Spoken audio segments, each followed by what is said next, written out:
دو مفتش شعبه کارهای داخلی ناحیه همدانی هنگام ستانیدن رشوت در حجم $1000 از جوانی که به دزدی دوچرخه ارزشش حدود $90 متهم شده بود به دست افتادند. عبدالصمد رازقов و شیرخان مجیدов مفتشان شعبه کارهای داخلی ناحیه همدانی روز 28 اکتبر از جانب آژانس مبارزه با فساد در حال بازداشت شدند که جوانی گمانبر مبلغ را در حجم 8000 سومانی به دست آنها داد.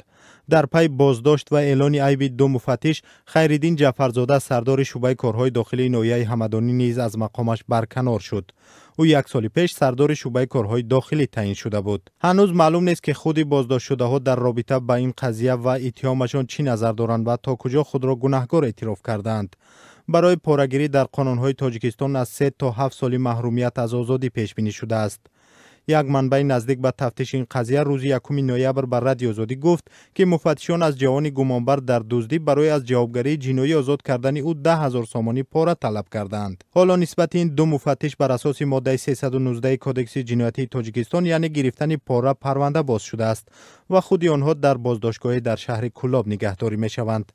سال گذشته آژانس مبارزه ضد کروپسیای تاجیکستان اعلام کرد که 145 مورد فساد از سوی کارمندان نظامی را ثبت کرده است که 57 مورد آن به ماموران میلیسا ربط میگیرد. سال 2016 خلاصه های یک پژوهش میزان فساد نشر شد که از جانب آژانس انجام شده است. در روی خط نهادهای فساد زده وزارت تندرستی در مقام اول، وزارت معارف در مقام دوم و وزارت کارهای داخلی در مقام سوم قرار داشتند.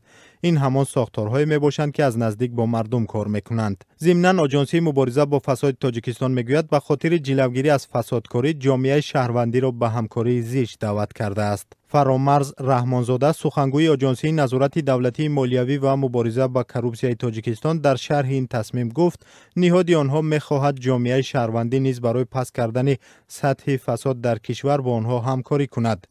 جناب رحمانزاده همچنین گفت نصب ورقه ها هم یکی از اصول های جلب توجه جامعه شهروندی است، زیرا مبارزه با فساد کاری تنها این آژانسی نیست. فرامرز رحمانزاده گفت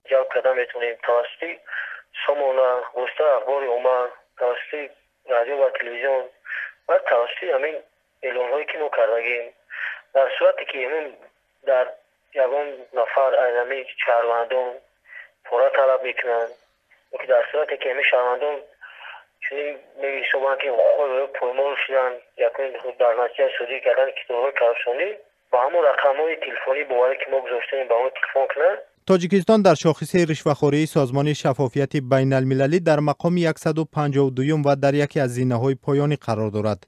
با گفته مسئولان این سازمان دلایل‌ها نشان می‌دهند که رشوه‌خوری در تاجیکستان وسیع پهن شده است و در تمام سطح‌های جامعه وجود دارد.